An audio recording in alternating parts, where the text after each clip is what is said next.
So we're finally back to the main series for a little bit at least, and yes, things that impact the overarching story actually happen this time.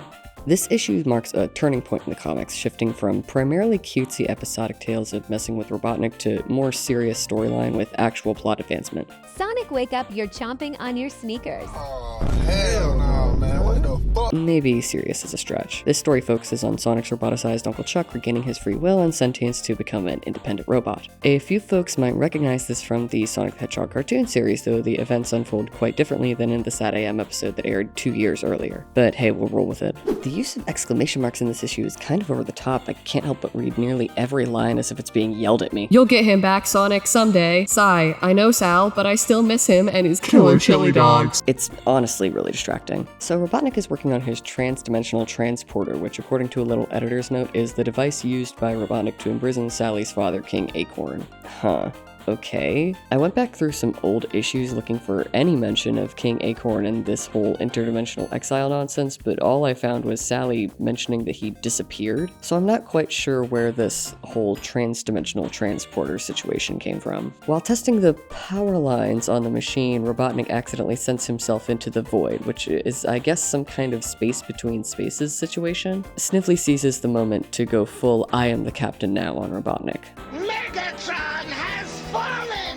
This is the first hint of Snively's traitorous personality, which pops up a few more times throughout the Archie Sonic saga. But the bungled test has had another unseen side effect. Yes, Uncle Chuck has successfully Deus Ex Machina'd back to full sentience. Since this issue was released significantly after the cartoon episode it shares a plot with, it's hard not to compare the reunion scene. In the cartoon, it's understated and emotional. In the comic, it comes across as cheeky, almost. So Uncle Chuck strolls out of Robotropolis to tell the Freedom Fighters about Snively and Robotnik's little spat, and of course there are chili dog stains all over the script, because God forbid we have a sincere moment. This issue has a lot of weird stuff. Snively gets pretty close to defeating the Freedom Fighters within a day of taking over. It's not exactly clear how time passes in these comics, though. Is Robotropolis a 5-minute walk from Knothole, or does it take most of the day to get there? Characters seem to pop between the two pretty instantly. Do they have fast travel? Taxis? The point is, Snively nearly proves himself smarter than Robotnik by backing the Freedom Fighters into a corner. If only Sonic wasn't eating chili dog? Wait, how does that work? I mean, I guess it's implied that Sonic puts on weight from eating the chili dogs, which I don't really want to think about that image, but that slows down Snively's ship. But wasn't he in the void or another dimension or something? If I focus on this too much, I'll lose it. The physics of dimensional transport in this comic series are strangely complicated, or maybe they just don't make sense because the writers are making it up as they go. Well, Uncle Chuck gets Robotnik out of the void in exchange for stopping Snively. Editor's note, we'll see how long that lasts. Hee hee. Okay, since when has this villain ever shown an ounce of honor? Good lord, it doesn't match Robotnik's character at all. He's not a deep villain. He has no morals. At this point in the comics, he is just a bad guy. I'm sure this is a flimsy setup for some later betrayal on his part, but it feels so paper thin. What's even the point?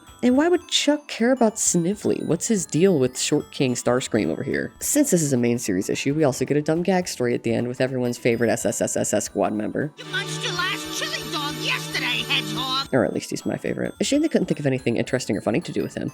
Due to a string of thefts, Robotnik sends coconuts to a remote island base to guard his various Chaos Emeralds and such. I've talked about Patrick Spaziante before, but I think this gag arc really highlights some of the unsettling aspects of his art in the early issues of the Archie series. Anyways, it turns out Bunny's the thief and she... Wait, are they... Dude, what? Why the hell do they have her wearing the Chaos Emeralds as rings for some tacky women-like jewelry gag? This issue definitely moves in a direction. I want to say good or the right direction, but it's tough when the writers don't seem equipped to handle the content they're trying to tell. Knuckles K. Now this game I have played. Definitely one of the better known weird Sonic spin-offs, partly because Team Chaotix became popular characters later on, and partly because the game itself is a ridiculous mess. Good god, what am I supposed to do here? This special is gonna be a treat. Okay, what's our setup? Carnivals. Oh, okay, fine, let's just go with it. So Sonic and the Freedom Fighters are invited to a carnival by Skeevy McRatface over here. What are you talking about? This character seems 100% trustworthy. And of course Robotnik is behind it because we can't have just one problem in this series not caused by our singular antagonist. God forbid we introduce a new one 30 plus issues into this shit. And another thing, how did Ratman build this carnival here in the first place? We've established Knuckles is the guardian of this island, yes, and that he's not really keen on other people being here. How did Ratatouille manage to build an entire functioning carnival? So everyone gets tricked into trapping themselves in funhouse mirrors except for Knuckles, who's no help because of Robotnik's energies. He doesn't have his knuckle spikes, he can't fly, and he got a haircut. Here's where we first meet the Chaotix: Charmy Bee, Espio the Chameleon, Vector the Crocodile, and also Heavy and Bomber here too. They're all introduced like cameos in a sitcom. I can hear the studio audience's applause and canned laughter. So this is the first issue with Power Gems, which become pretty important later on. Basically, Power Gems are like Chaos Emeralds, but different. So Metal Sonic gets supercharged and bigger? I don't think he's supposed to be big, actually. The perspective in this issue is absolutely atrocious. Half the time characters look massive compared to others. I have no idea how big anyone actually is supposed to be. Okay, now he actually is bigger, and Knuckles is too. Everything is happening very quickly. Nothing's being explained. Is this just what Power Gems do? You have 2 comics worth of space to explain what's happening, so please explain. Yeah, they beat Metal Sonic, strike a superhero pose, and I feel nothing.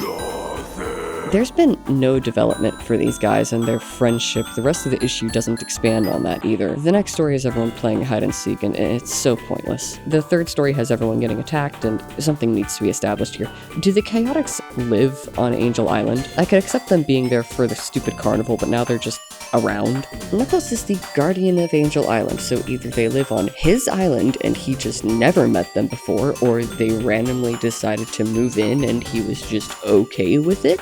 This entire end story sets up the next main series issue because the Chaotix play a major role in that, but honestly, I just don't care. I mean, this issue had a couple of good things, the Chaotix intro being one of them, but otherwise the comic was just boring, I guess. The next issue is Sonic the Hedgehog number 31. Back to the main series we go.